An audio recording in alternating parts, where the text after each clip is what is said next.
Okay, hello, this is Ray Lutz with Citizens Oversight, and today I want to go over the specific steps to take care of. We need people to actually take care of these steps in terms of watching the audits that occur right after the election. And in California, we learned this a while back, and it's actually a very good thing. What they're doing is hand counting a portion of the ballots, and we want to make sure that we're watching that, because it is critical that if we don't watch it, then they can just say everything's fine when it isn't. And they do this, they take some shortcuts that are important to know what they are so that we can stop them from taking those shortcuts.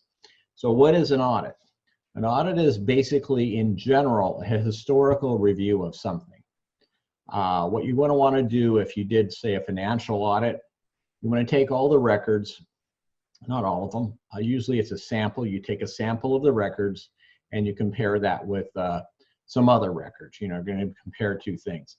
Now, in the case of elections, the audits deal with the actual paper ballots if we have them. In California, we do have, most jurisdictions are using paper ballots. So we have a chance to actually have those inspected by people and then compared with the results. That's really what it's all about. What I've put up here on the whiteboard, which I hope you can see, is so we called this also the snapshot protocol because in California, it turns out you have to get a snapshot, what they were calling the snapshot, which is the preliminary results.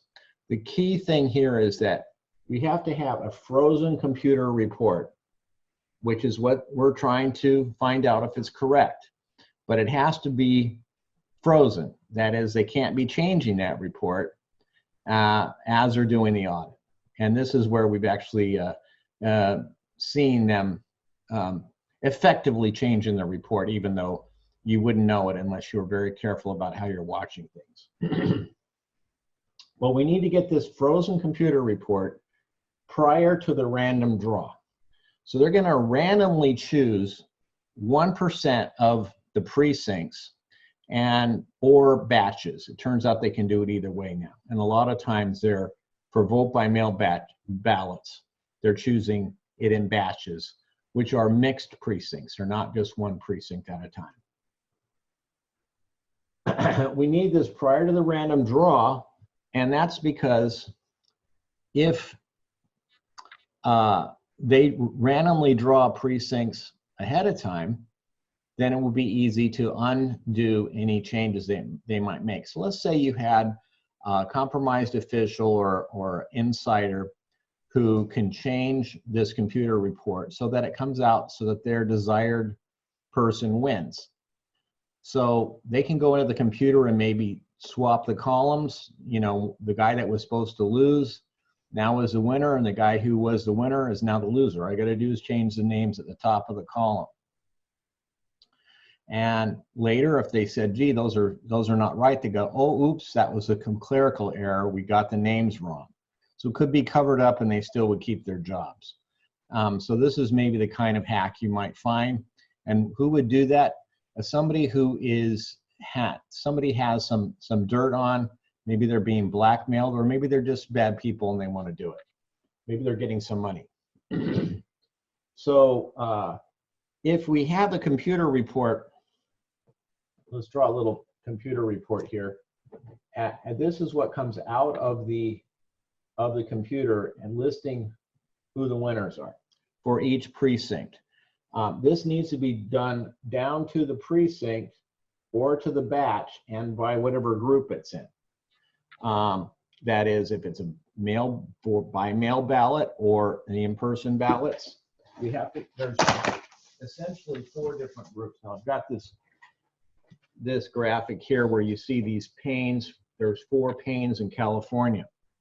The top pane here is the polls ballots, which are the ones that are voted in the precinct on election day or during the early voting period. And then this light blue one is the early vote by mail ballots, the ones that did come in by mail and are not sorted by precinct. Now, it turns out these poll ballots in many places in California, such as Los Angeles, are not so much sorted by precinct that they used to be.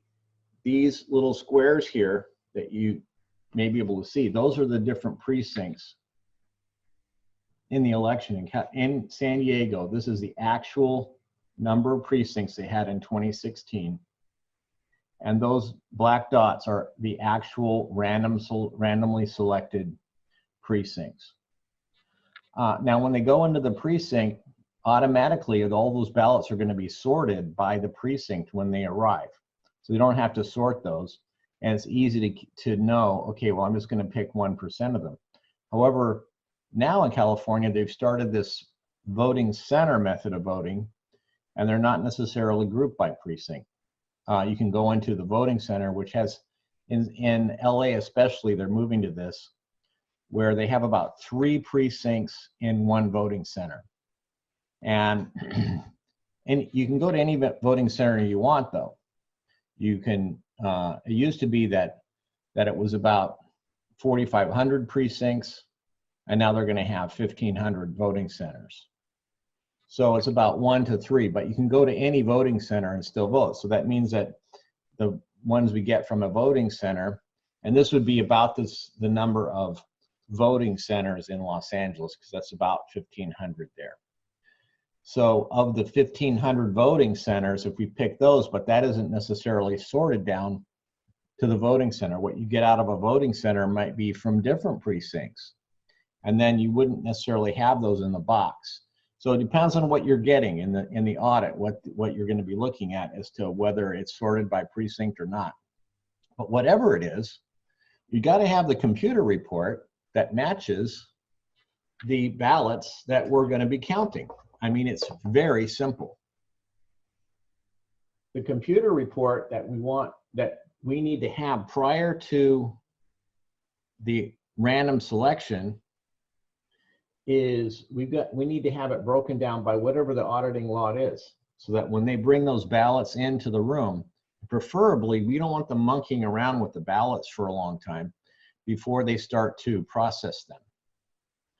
So in those black dots there, what we prefer is they go back into their storage area, access one box or several boxes that represent what's in that black dot, and pull it out and then start counting them without doing any other manipulation. We don't want them going in for a week with 70 people to rifle through all these boxes to make up what they think is one of these black squares. That's what they did in San Diego in 2016, literally. They hired 70 people to work for a week. So then we have, what confidence do we have that they're actually auditing what they said they were audited, or did they try to make it look better than it is? And that's kind of the problem. So we need, before the random draw, the frozen computer report broken down by the auditing lot. Now that sounds pretty simple. All right, so what we need though is for each one of these panes where they're going to have a different set of things here. This front pane is the polling place ballots. Now still in California, in a lot of districts, they're going to be coming in here with one precinct in a box from this one place, and it's still going to be very clear what they've got, what the ballots are, and then they're sampling 1% of the precincts. However, in the vote by mail ballots, either the early ones or the later ones, provisionals, okay, and now there's another set called, instead of provisional, they're called conditionals. But the conditionals are supposed to be merged in with these sets as we go. Now, the problem is, so far in these districts, historically, and even up until the last election, we weren't able to get the computer report in advance for any of the vote by mail ballots. And the reason is because they're coming in mixed batches. So the computer report was by precinct. Okay, But the boxes that they have, the boxes of ballots individually boxed, are by batch, which is mixed precincts as they were coming in. All right, so then the problem is that they've had is that their computer system cannot generate a report for the batch very easily. Now what we want to do is have a complete frozen computer report so that we can add up all of the precincts in this report. Let's make this. So let's say we go on and on here with all of the precincts. In San Diego, there was about 15 to 1,600 precincts. In LA, there's 4,500 or so. All those little squares has a separate box of ballots, and we need the report for each box broken down to the result so that when they choose these black ones here, we don't have to get a new report made. We can use the one they produced in advance of the draw. Well, why do we need that? Well, let's say, again, that you have a corrupt insider. Let's say that they modified the computer report so that their desired candidate wins. Now, if they don't produce that computer report in advance, once they choose these black dots, they can just go in and unfix any of the ones that were the ones that they changed, make them look good so that they match, and then change some other ones because we'll never see those. So the totals still match up. What we want to do is have all of these squares. We want to have the total added up so it matches what they said that they were, so that there's no way they can monkey with this in the process. Well, the problem has been that these batches that come in from vote by mail ballots, they were not able to break that down by batch. They weren't able to give us a full report. What happens is they choose them, and imagine these are the batches then. They choose them, and then after that, they ask the guy in the computer room, will you please give us a report for the ones we just chose? Well, then he can press the secret button that says fix up these so that they match, and then we get a computer report that obviously will match these, but then everything else has changed. So this is a critical, and it's one thing that we've been missing all this time. Now, California has just got an upgrade of equipment. Now, for the most part, they've gone to Dominion, which is, in fact, I think I had the ballot here for my ballot. Let's see it right now. But it is, if you're a vote by mail voter, it's a fill in the bubble type. And it, I don't know if they can, if you're voting by mail, if they can do these batches. So it'll be something that we'll have to press them on. Los Angeles, their new voting system, which is called the Voting System for All People, VSAP, they didn't produce the batch report either for the early vote by mail ballots. So as a activist trying to watch this stuff, before they do the draw, the random draw of these random 1% of either the precincts or batches and all these different groups, you want to have a computer report broken down by those. And if you don't get it, then you need to raise a big stink because they should not go on with their audit until before they do the random draw, you have this report in your hands. You can ask for it, and they have to stop their meeting until you get it. They cannot conduct a meeting if you don't have the records that you need. Okay, you have to have this in advance, in theory. All right, of course, they continue to do it even though we don't have it, but you should make a big stink if you can't get this broken down. Now, of course, next step is the random draw. You want to observe and video record the random drawing process of these black dots that you see there, of all the different precincts. They must have a way of doing this. And the desired way to do it is to have a list of all of the things that they can choose from and roll some dice. There's no confusion about everything is there, and you roll the dice, and if it doesn't fall within the range, they re-roll all of the dice. Or they can do other things. Sometimes they've used ping pong balls in containers. As long as they redraw all of them, if they don't get it in the range, then you're fine.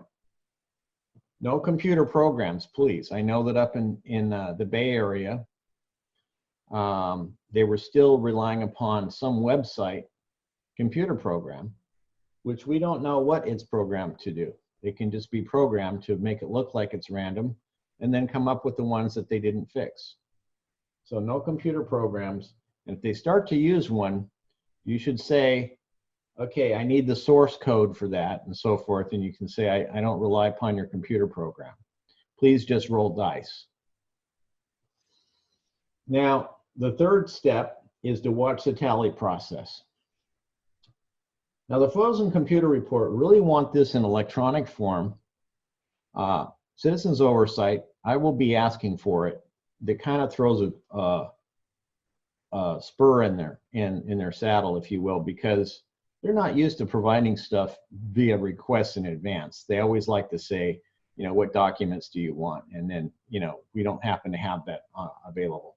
But I try to ask them, like, look, I want this before you do the random draw.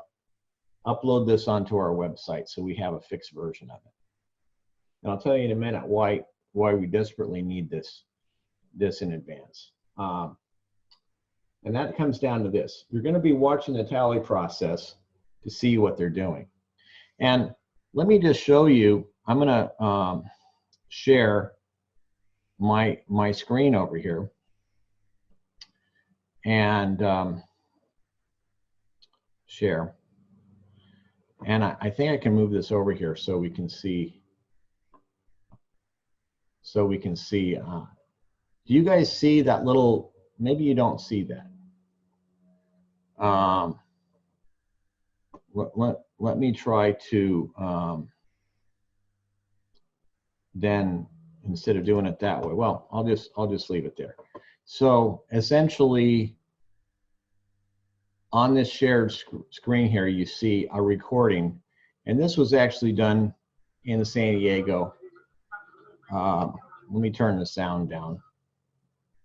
And here is how they do it here, where they have one person looking at the ballot and reading them. And these two people here are putting tally marks on their sheets in concert with each other. They both are doing the same. But what they do is they can check each other at the end and make sure that, because this is actually, even though it looks super simple, it's actually so simple that the human mind just gets numb to the situation, and then you start making mistakes. And it's hard to keep your mind focused on this very repetitive process. What we're going to do is skip up a ways, and I think it's at about the hour or 48-minute mark.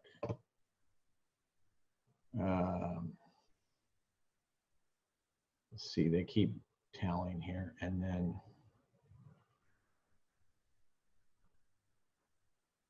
okay, so I'm skipping up here, and they're actually getting done with the, so this is the second day of tallying. We're about an hour in on it here, and actually they just got done double checking each other. And this is a time when you really want to be there. And it's hard to be there exactly the right time. You don't have to watch every hour of this work, because I think just being there and watching, you know, pick a table and watch it through until they get to this point when they're checking. So the person's coming in here, and now she's sort of secretly holding her results here, the computer report, and not letting them see it, and then checking off what they found and seeing if it matches her report. So she has a report here that's broken down by precinct, and she's trying to see if what they say matches. Now, she could be putting a check mark there, and no one would really be the wiser that it is matching or not. That's what she does is check all of those totals as they go through. I guess I got kind of over eager on zooming in right there. Let's see here, it's continuing to zoom in. Whoa. Okay, so there we go. So essentially, this is a time when you want to really check what they're doing. And do they change the computer result based on these things? Like they may say, oh, okay, well, the computer report was wrong in this case, and we'll just change it. Well, that's changing the computer result, and that's what you don't want to have done. So I just wanted to show you what they did here in San Diego. We were trying to watch it, and they were very good in this year. This was a while back. This was in 2010. So they weren't as difficult in terms of working with us at that time as they had been more recently. So let me go back to stopping the share, and that will put us back here. Okay, good. So there you saw what is done after the tally when they get done with a batch. What do they do? And in a way, it's kind of good if they had two teams doing one batch that neither of them add up to the exact number, and then they can't seek it out. They can't try to find that. But if the person comes over and go, oh, well, you're not quite right, and then they say, well, high or low, and they start to seek out what it is, that shouldn't be done. Now, here's what was happening in Los Angeles, and this is actually really bad, but almost nobody really noticed it until I went up in there and noticed it. What they were doing is, at that time, they were doing the frozen computer report. We got it in advance. Last year, I will say that for the vote by mail ballots, we didn't get it. So there's the vote by mail ballots were not providing the report in advance. And hopefully we'll get it this time, because I've really made a big stink about it. But anyway, for the ones that did have the report, we've got the report. They would do the random draw. They would get done with the tally. But then, if it wasn't too bad, of course, if it matched, they would report that just fine. But if it didn't match, then they would take the stack of ballots, which at that time were these little thin, almost like computer cards. They take this stack of ballots, put it into the second room. They would take each ballot, and where the names were the bubbles, well, they didn't actually, to be accurate, they didn't have, in those days, they didn't have any names on this. They just have numbers. They have a big grid. It's really hard for humans to use. And there's number like 1, 2, 3, and so forth. And you put in the bubble for number 1. You have to find that on your other sheet for what 1 means so-and-so, 2 means so-and-so, and you go in there and decide who you want. You got to do it by number. Okay, so what they would do is they take this set of ballots back in, and they would re-emphasize any of the bubbles on there that looked like they were not quite right. Then they would run this back through the machine, the scanning machines, which they had these like 60-year-old scanning machines up in LA. Fortunately, they're moved past that now. They put it back through the scanner machine, and I'll just put a big hole here for where they stick those in. And get a new computer report for what was on the batch. Then they take that computer report and they compare that with the manual tally result. So over here we have the manual tally result. At first, this did not match the computer report. They take this over, get a new computer report, and now compare that with the manual tally. And what do you know? It matches. Now, to many people, they thought, oh, well, that's fine. They just re-emphasized these things, ran it back through, and now they fixed that one up. And something was wrong with that particular batch right there. Yeah, some of the bubbles weren't dark enough or something. But in actuality, this is against the rules. You can't rerun a batch of ballots back through, get a new report, and then compare that. All you did there was verify that indeed the original computer report that they now have disregarded and no longer look at, it was bad. Now, I have a hard time explaining this to people because they just don't get it at this point. But let's use an analogy. Let's say you have a production line. You're in a manufacturing facility and you make televisions. Here's your TVs. And these go on and on. You have a long production line of TVs. And let's say you have, in LA, you have 4,500 TVs on your production line. Okay. What you do is you say, I'm going to test my product, my production line. I'm going to pull out 1% of them, 45 televisions. You pull those off the production line. You test them, see if they work. Some of them don't. Some of them are broken. Just like rescanning, what you do is you fix those TVs. Now they all work. And you say, voila, these TVs that originally were broken, they're now fixed. Now, you didn't fix the rest of the production line, though. Just because you fixed a few TVs that were in your sample, that doesn't make the rest of the production line get fixed. All you did was prove that you have a serious problem in your production line. Yeah, you may know now why they're not working, so that then you can check that one thing on maybe more TVs. But here, what you're getting is the computer report, a new one, and only comparing with that new computer report. And I asked this one and verified it, even in writing, that they only compare with the new computer report and the manual tally result once they rerun them. They don't use the original. This is what I call, and I think it's a name that is maybe giving them a little bit more credit than they're due.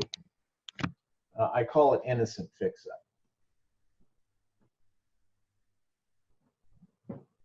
And I'll tell you why I think it's fairly innocent is I don't think they know what they're doing.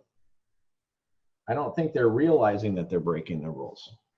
And the people who were watching this for years didn't realize that by fixing the one batch that maybe was wrong, even if you got one batch out of your 1%, what that implies is that there's 100 batches that are wrong. If you find just one that's wrong, and that could be enough to flip the election. So you can't disregard that one batch, even if it's wrong. What they were doing is not reporting that. And people were watching it and saying, oh, well, they're just fixing that one batch up. That's fine. No, it's not fine. You're not allowed to fix things in the middle of the audit.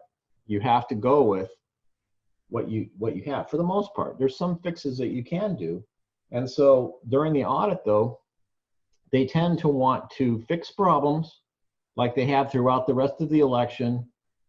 And this is what was happening with Michael Vu in San Diego and back in Cuyahoga County, Ohio in 2004, because the auditing staff there thought that it was okay to try to get the audit to match the results in advance. And the reason they caught them was because they had taken the batch of ballots that they had and pre-counted them, you know, put them into two piles, one for Kerry and one for Bush. Then when they got back, they just stuck the piles together. And so you had all the first part of the stack was for Bush and all the rest of the stack was for Kerry. And the idea that that would actually ever happen in real life, that is, all the voters happen to show up first, and those were all Kerry voters, and then the ones that came in later in the day happened to be all Bush voters. And that's the way it was kept throughout, with no inner distribution whatsoever, completely clean. This is like against the laws of entropy of the world, of the universe. It just doesn't happen. So they had to admit that they had pre-stacked these and pre-counted them to try to get them to match. Of course, they were convicted, but then it was overturned later because, you know, the courts don't like to prosecute their own people in government. And so they said, oh, well, it was innocent. They didn't really mean to violate the rules, even though they did. We're not going to prosecute them because they just didn't realize that you can't fix the elements that go into the audit. So now let's summarize what we need to do. We need to contact each one of the top counties in California and any other place that runs an audit and let them know prior to the random draw, we want to get the frozen computer report. Now, one more item here. In California, they're not done with counting everything because the staging of these. So these early vote by mail ballot results, those come in and are published at like 8 p.m. on election night. They've got those done and just haven't been published. The polling place ballots will be totaled up that night. So the next day, all of these are included. But the later vote by mail ballots or any of the provisionals won't be included until weeks later. So when they do the audit, which is right away, we have an incomplete set of ballots here. And so the report that they use cannot be the final report. If you use a final report, you won't be able to match it up. So this was the first problem that we had when we started trying to watch this, because we would watch all this, observe it, watch the tally process, get the results at the end. But we said, wait a second, your numbers on your report that you're comparing, as you saw this person in this video with her computer report, share this again so I can point it out as we're talking. So I don't want to have this more videos up there. I guess I can't. I'll get rid of it here. Okay, so here is the official, if you will, the person in charge of the audit, and she's comparing with this computer report that she has here. That is not the same computer report that we have, that we're going to have at the end of the election. So what was happening was we would get their report of their audit and say, these are the totals, but then we couldn't make sense of it because it didn't match up with the final report that we had for the election. Way, way off. Okay, so going back here, I guess I went back. Okay, so essentially this frozen report has to be what they were calling the snapshot, because it was before the end of the election and only included these first two panes here, the early vote by mail ballots that came in before the election and the polling place ballots. It only included those. It didn't include these, which in the 2016 primary, for example, in San Diego, these two alone were 285,000 ballots. And the difference between, say, Hillary and Bernie was only 16,000. So 16,000 not too much compared to 285,000, even though you have to cut that in half because it was a partisan primary. So it'd be, you know, we have, instead of 285, we say 140,000 ballots, and there's 16,000 difference. Well, it could easily be hidden in these. And so you really would like to include these in here. So what was happening along those lines is we said, gee, you only included these first two panes in your election, because we finally learned about how to get this snapshot. This is what this frozen computer report was preliminary, because, and they were calling it the snapshot. It's not the final report.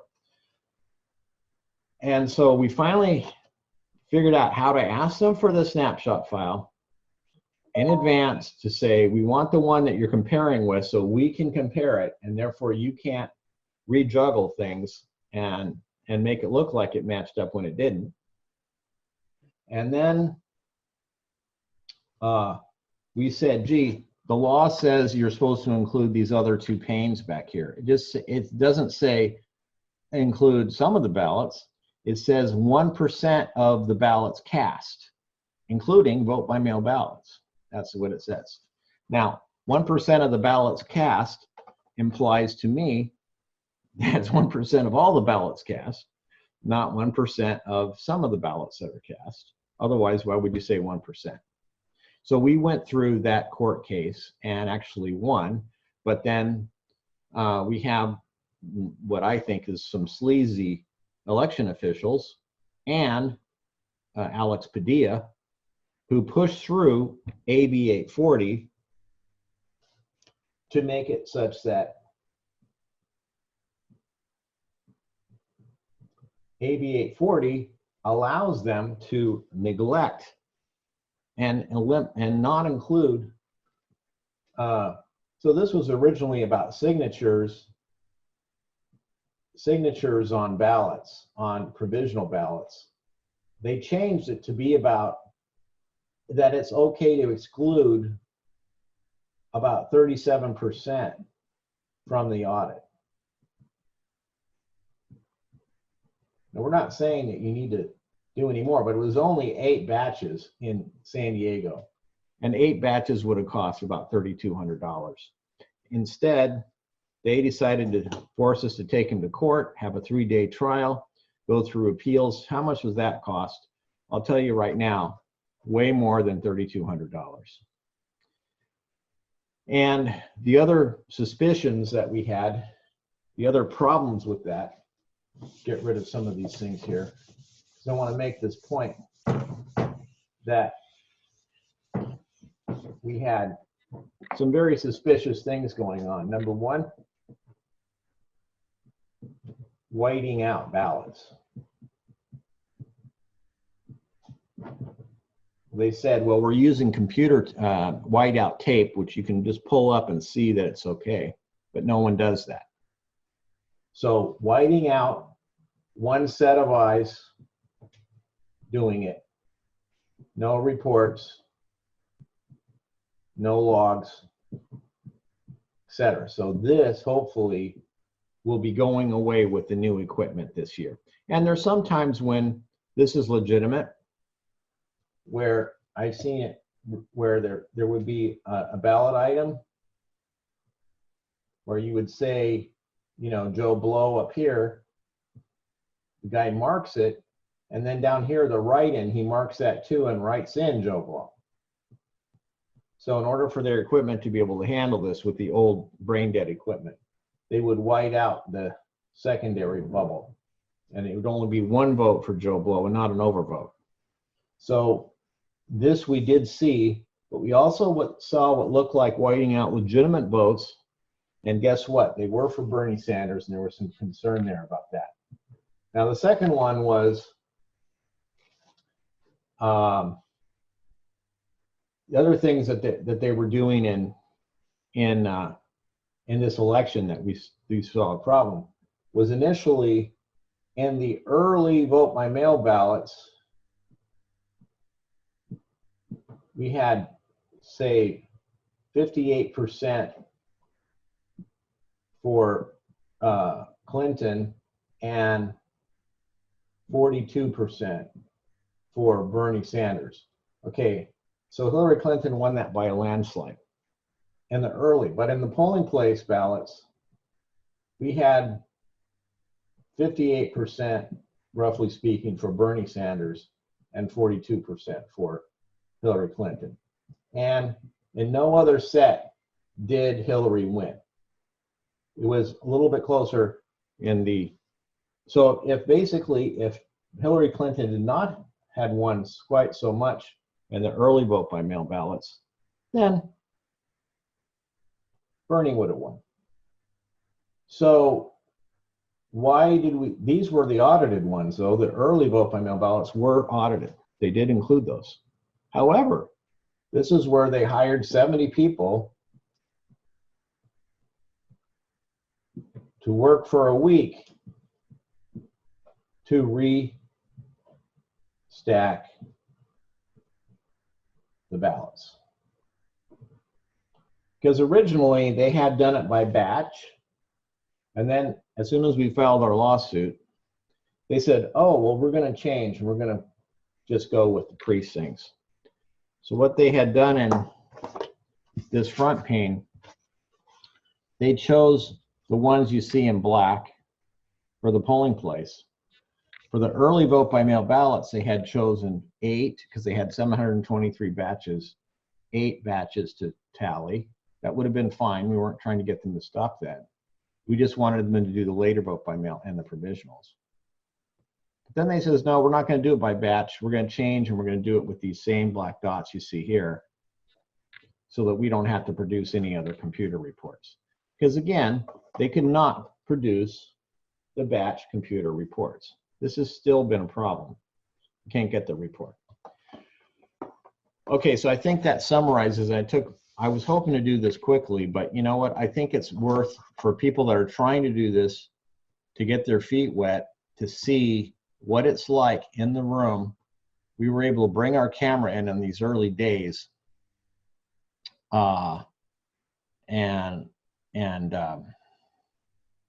you know, we were able to bring our camera in here in the early days and watch exactly what they were doing. They were very cooperative with us back then. And now things have changed a bit about this, because they are not so cooperative, and that's what makes us worried. Why are they so? First of all, we can't really, there's no personal information that we can see here. There's ballots that have nothing written on them that have anything about the user, and we're just watching them tally them. You'd think they would invite everyone in with their cameras, but they don't. In fact, they don't even, a lot of these places want you to come in with your camera about the random tally process, the random selection process, even though that has absolutely nothing to hide. Okay, now let's see if there's any questions about this, and then we can talk about anything else. Let's go ahead. I'm going to unmute everybody and just jump in if you have any. I have a question. Yeah, who's this? Susan Penchon. Oh, hi, Susan. Hi, Ray. Nice presentation. Well, I have to say, it's more of a comment than a question. You had just said that they whited out, in some cases, the write-in name if a person had already checkmarked or had filled in the oval for that candidate, yeah, and had also written in the name. That should never be allowed. Whiteout in an election, whiteout shouldn't ever, in my opinion, ever be allowed in an election.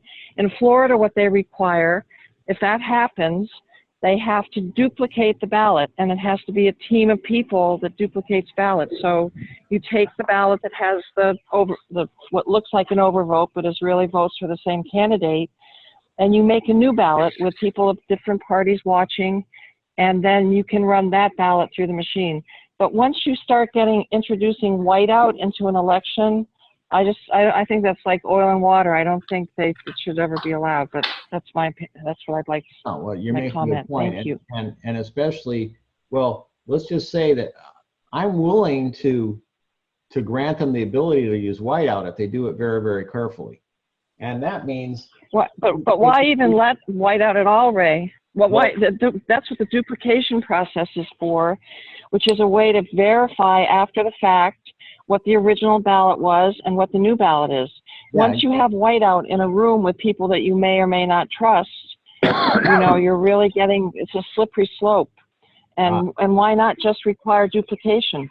I agree with you, but we were trying to understand why they were doing it, and if they were going to do it, which I agree with you, don't do it, but at least have 2 people watching and make a report and keep logs, and as you say, keep the backup information, or better yet, duplicate. Most of the counties that we went to did not use whiteout. It was only San Diego and I think Ventura County, maybe it was Santa Barbara, that were doing whiteout.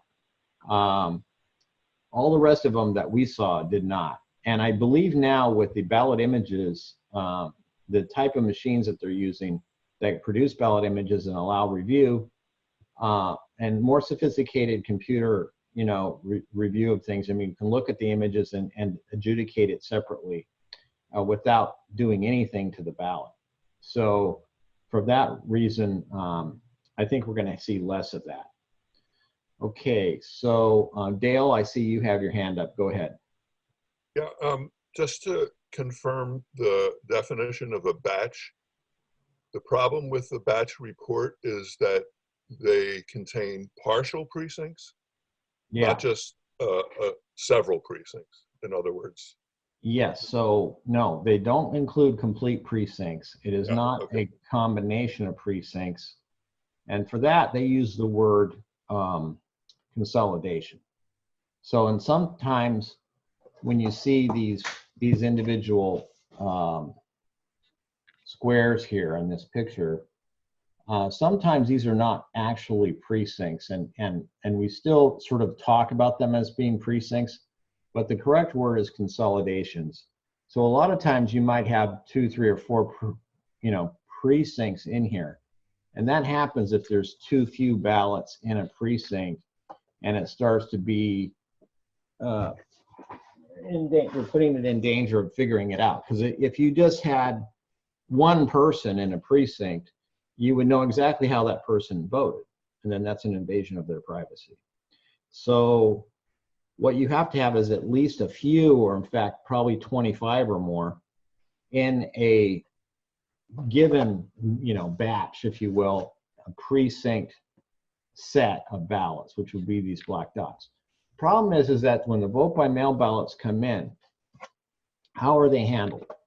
Well, they're not going to come in all in one batch, all in the same precinct. Now, some counties were actually sorting them by precinct before they started. And they have these big sorting machines that have a capability of doing that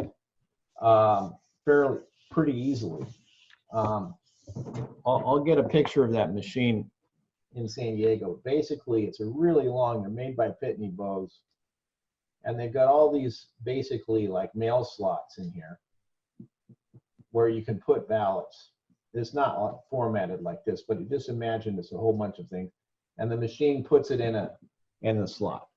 Well, there aren't enough slots for the 1,600 precincts, so it would take quite a few things. So what they do is they sort it down. In San Diego, it was only to 32. So within 32,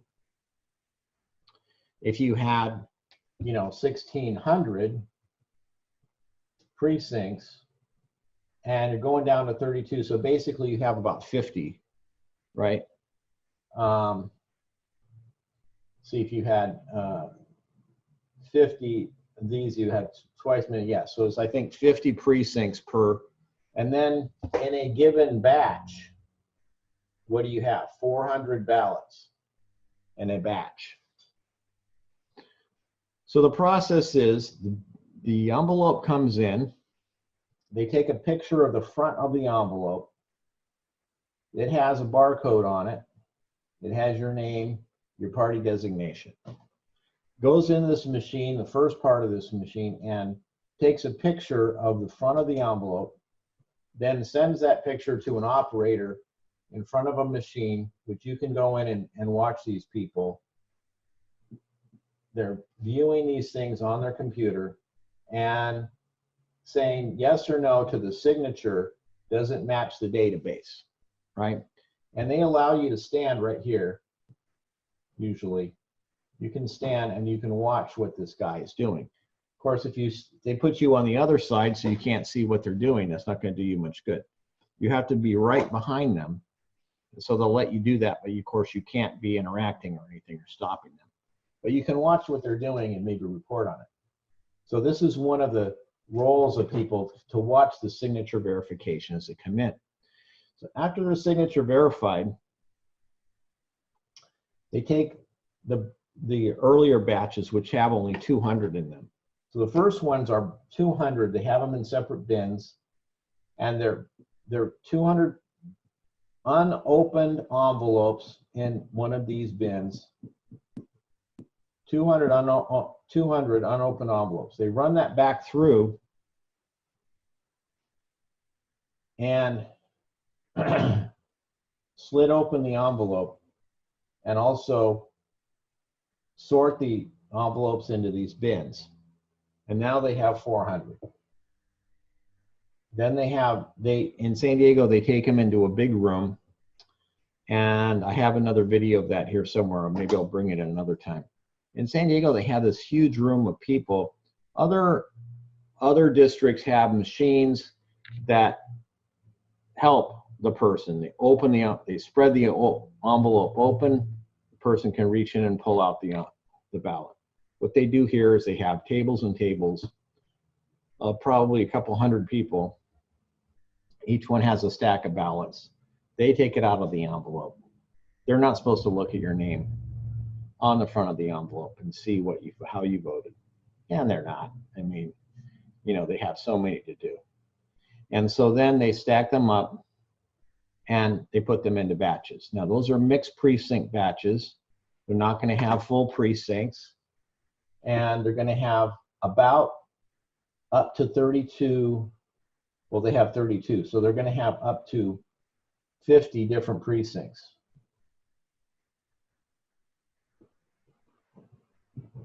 50 precincts in the 400. So there's quite a few. So you may not have even all of the precincts in there. You may just have a ballot or two from one precinct. You don't know whose it is, but the trouble is the batch report is going to be a really ugly report because the totals don't map into anything. They're not going to map into the final result, nothing. And yet, what you need to have is the complete batch by batch by batch report. So the totals at the bottom, those totals should still match that same group of ballots organized some other way by precincts. You should be able to still match that total. And that's why we'd really like to have that full report.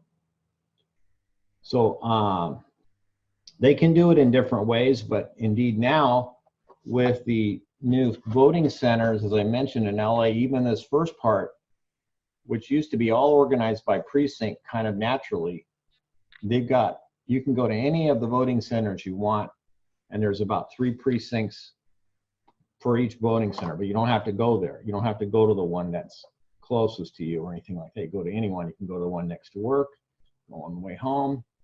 And so in some respects, it's easier that way.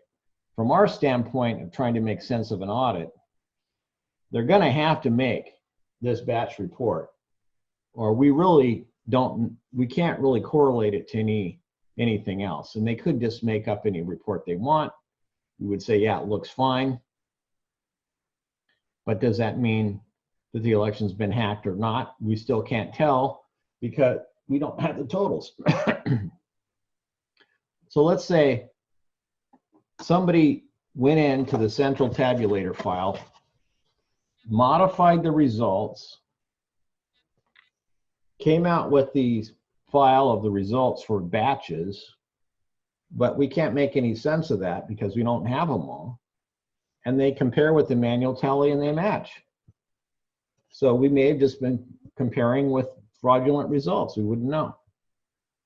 Got to have the full set that total up to the total amount in advance so that they can draw from it randomly, and then we have some chance in hell of making sense. But right now, without that full report, the full batch report, and if it's even worse now where with voting centers, everything's going to be scrambled, then they can say, yeah, it matches to the fraudulent results, and we still would know if that the results are fraudulent. So yeah, it's a key point there, Dale, that you're hitting on. That's pretty perceptive of you to notice that was key. Anyone else? I see Daniel Wolff is here. So Daniel, why don't you just describe what your group is working on? Well, thank you. I want to ask you a question first that's on this point. Okay, good. I mean, our tools, I'm Dan Wolff with Democracy Counts, and hi, Susan. We're aiming our system mostly at legacy systems. You know, so we're not going to have this problem in swing states by and large. But in this particular case, if we've got serious, you know, mixed precincts results in the audit, will the results still eventually be sorted by precinct so that we finally have totals for a precinct? Yeah, you would, but you're not going to know necessarily unless they break them down by pane like this. In other words, there's a vote by mail ballots, okay, that are going to come in, and yeah, they sort them. They can break those out by precinct, and they always do. Okay, so just making sure there. Thank you. No, for a given, the final result, the final results do say one precinct. So they take a look at one precinct, then they look at each contest, each option of that contest, each candidate, and what were the totals in that precinct and type of ballot. Vote by mail versus not. So you get precinct ballots or vote by mail ballots. So don't break out the vote by mail by whether they're early or later. I mean, no, they're all on time. Just some are processed in advance and some are processed later. So that's why it's either early or later, not late. So you get the polling place ballots, people that went to the polls, that's separate. The vote by mail ballots is separate, but not broken down by earlier or later, and not necessarily broken down to what was in the audit. Because so far, they have not been including those later vote by mail ballots. So then they're cut in half, and then it's nearly impossible to know whether their results are meaningful. I mean, if you have them counting the ballots and comparing with some numbers, yeah, they have to be a frozen computer report, but we also want to make sure that this is a legitimate computer report and is not, and if it's manipulated,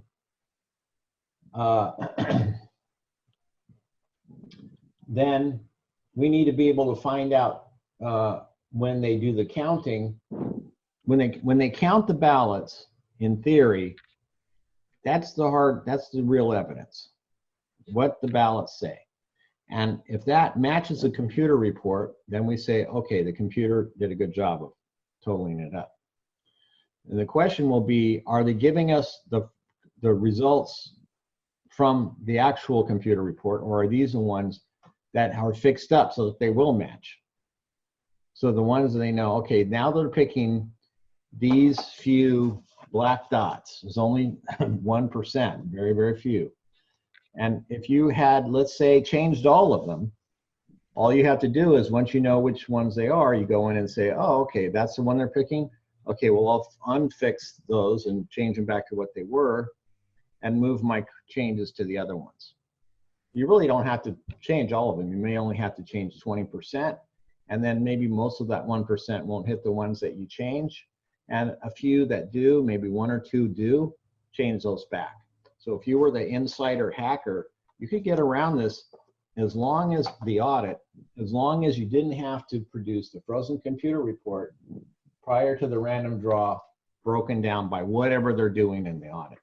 for your purposes, you're comparing, from what I understand, people by survey. How did you vote? Right? Why don't you describe what your group? Okay, yeah, that's one of the things. Let me put out the simplest thing first. We have 3 apps in process. One of them is about to go on the Apple Store, and it'll hopefully before a few more weeks be ported to Android. Right now, it's only available on Apple devices. But we have 3 apps. One is a parallel vote, which is what you were just mentioning. So people go into the polling place, they come out, and they vote on an independent system, completely independent, that's run by citizen auditors.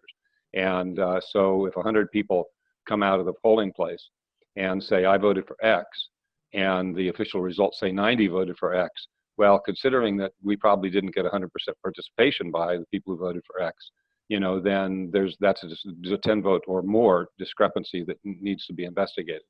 And the survey app can be used after the election to actually intensively survey an entire precinct, so as to get close to 100%.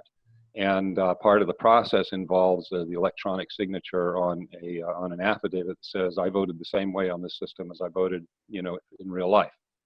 And so we basically end up with an independent tracking device. Now it's not going to be, the purpose isn't to demonstrate, to verify the vote one way or another. It's a forensic approach.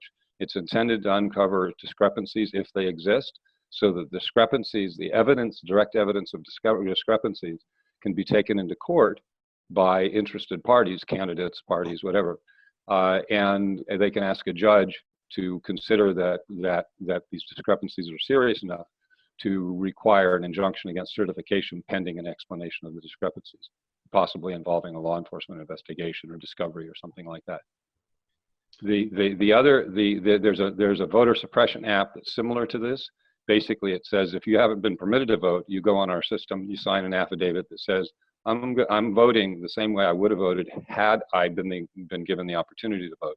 So basically, what we're doing is tracking the number of people who weren't permitted to vote and how they would have voted, so we can see if it might have affected the election. That increases the probability of obtaining and maintaining standing in court to challenge voter suppression. It's a new avenue of attack on voter suppression. The third app is and this is the one that's about to be released on the Apple Store, is very, very easy. Anybody can download it and use it without difficulty.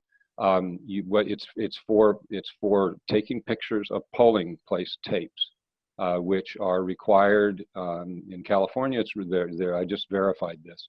It's still the law that the polling places that do a provisional count, a preliminary count in the polling place, they have to post their tapes, and they have to be left up for at least 2 days. If in these polling centers, they're going to be gathering them and they're going to be collecting them and counting them in a central location. So there won't be polling tapes at these voting centers. But what you do is, if you're in a place, and of course this is the case in the swing states where we're concentrating our efforts this year, you download the app, you go to the polling place, when they finish doing the counting and they post the tape, you simply take a video of the tape, verify that it's in focus, and upload it onto our server. And then we have a website, a public-facing website, where people can verify by looking at the videos. They can verify that the information on the tapes match the information that's released by the registrar.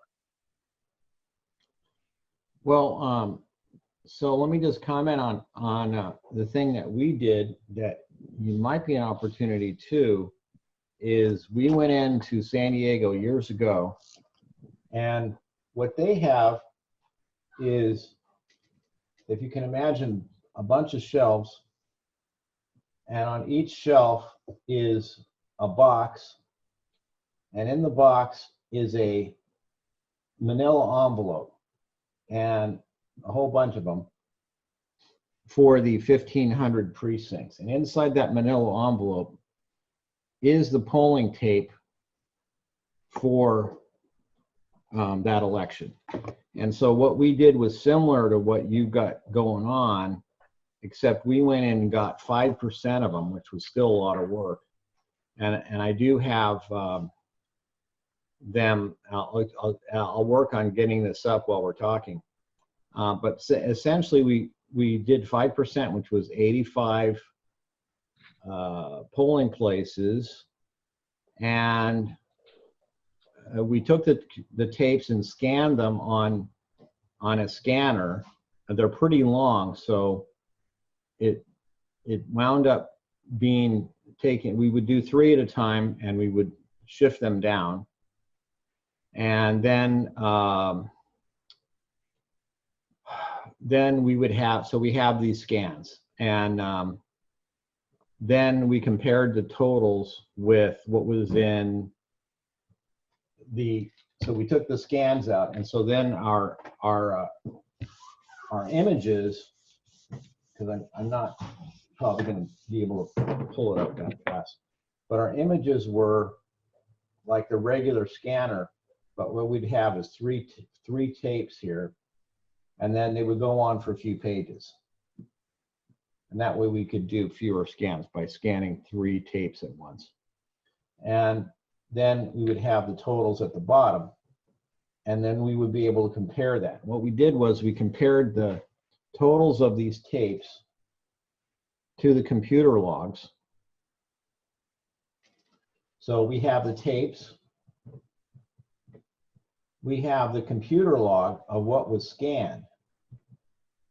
So we have what the tape says was scanned, and this is not just at the polling places, because San Diego was moving all of their ballots to the central office and then scanning them with 160 workers in a big room.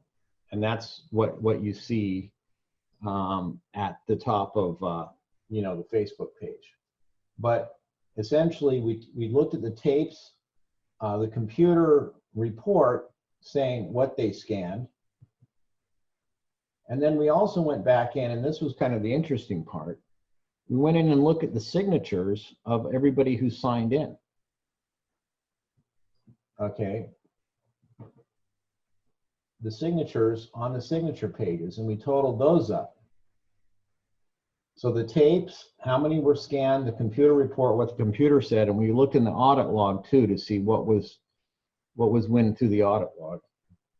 And then we looked at the signatures, how many people sign in, and then finally, for the ones that were manually tallied, manual tallies, we looked at those. What did the manual tallies say? And compared those to the same thing. What we found was that in 85 precincts, only about 15% were right. Jesus. Only 15%. Oh. The other thing that was totaled up was the totals at the polling place. So they have to say how many ballots they had blank, voted, spoiled,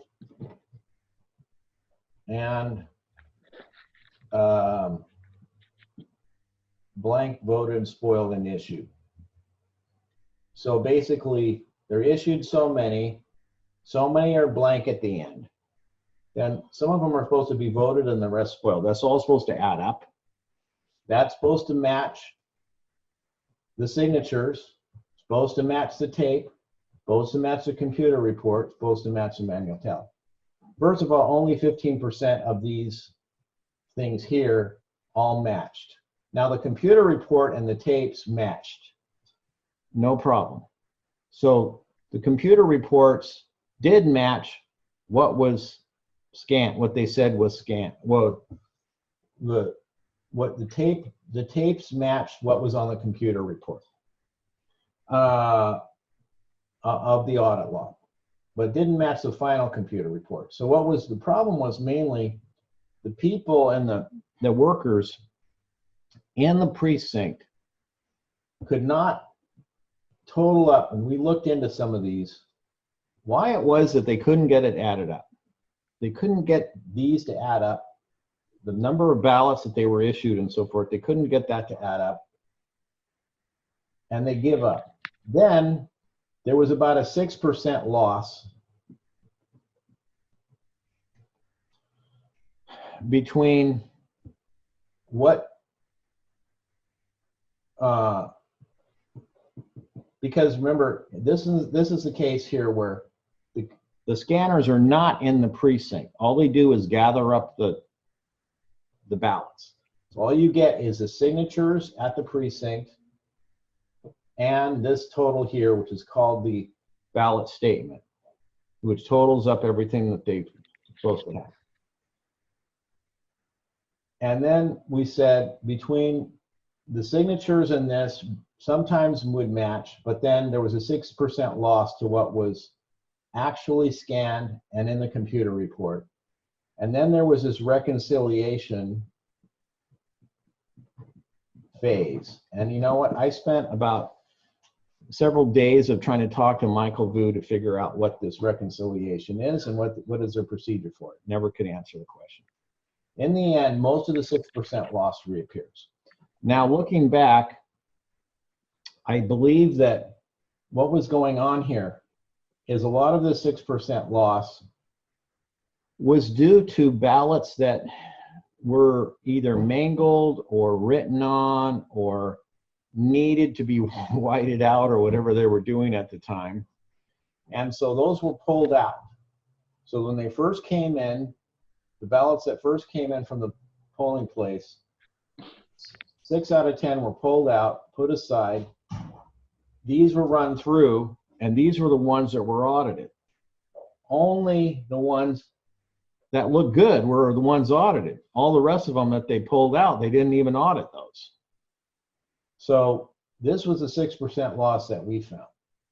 When I first started, I started doing what you were saying there, Tom, and the group said, oh, we're going to get all the polling tapes from the doors. And that's what I did. I went out diligently and got the polling tapes, wrote them down and everything. But it's easier just to go in and get them. Go to the voting office, you can just get them from these files. There's exact same tape. It would be great if I can show you this because a lot of the tapes, I guess we're running over time by quite a bit. A lot of the tapes were double printed. They would get jammed. You could not read what was on them in many cases. But I'll tell you what, let's put that off because we're way over time. And I will go into that and let you know what we found. I have a whole report on it. And essentially, you know, I think you're gathering good information. I think you can do it easier just by going in and looking through these files because they have them all. So you can look at all the tapes, right, all in one place. Right. Well, what we're just give me 30 seconds. This is great. I think that you can use our app instead of having to lay out the things and scan them and lay them on different sheets of paper and so on. You'd be able to actually use our app there, and once the videos, you just take a tape out, shoot it. It goes in. It goes up on our system, gets tagged, and ends up being reviewable by you at a separate moment. So it probably will just save you a bunch of hand time of sorting and laying out tapes. That might help you. Okay. Well, Ray, no. Let's. So anyway, Dan. Ray, yeah, go ahead. Ray, this is Susan. Can I just make a quick comment? Ray, did you have any concern if you wait to look at the tapes later? One thing I like about getting them on election night on the door is it seems, you know, pretty likely that those are the actual results from that precinct. But if you go and look at them in a folder later in the office, what if they just reran ballots to match what the results were? Well, of and course, they can set the time on the machines too. That's kind of specific to San Diego here because we didn't have any machines out of the precinct at all. So everybody votes by hand. Oh, so you didn't have that choice. You No. didn't have a choice to get them election night. Right. There was no I see. Okay. Whatsoever at the polling place. All the ballots were brought in, and there is arguments on both sides of this as to what's better. But But, you know, if you're bringing the ballots in, there's a chain of custody issue, or were the ballots manipulated on the way to Absolutely. And so Right. then that's where what we're recommending, kind of along the lines of what Dan is recommending here.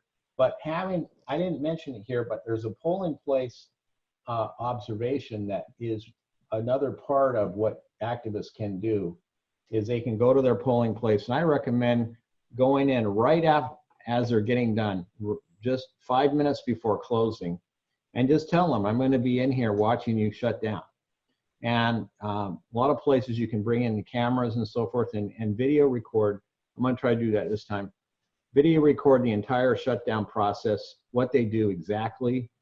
And what I didn't do last time, you have to be willing to follow them as they drive and to watch what happens to the ballots on the way to the central office. We didn't go that far. So that is another aspect. Yeah. If they are going to be hand carrying them in, they say, yeah, we're 2 people in the car, but, you know, maybe the 2 people are both, you know, in cahoots with each other. Yeah, and in Broward County last time in 2018, there were videos shot of all kinds of breaks in the chain of custody and bags of ballots thrown by a truck with only one person standing around, and all kinds of possibilities, opportunities for substitution. Thanks very much, Ray. I appreciate it a lot. Yeah. So is there any other final comments from anybody? Thank you, Ray. This was great. Yeah, hopefully this is one, this will clarify what people are need to do to at least watch the audit. I know there's other things that we can do. Maybe we can do that next time. We're going to be right before the election next week. And so we can cover that polling place observation, exactly what to do. Okay? All right, thanks everybody. And we're looking forward to keep you know, the energy up for this election. See you later. Okay. Bye.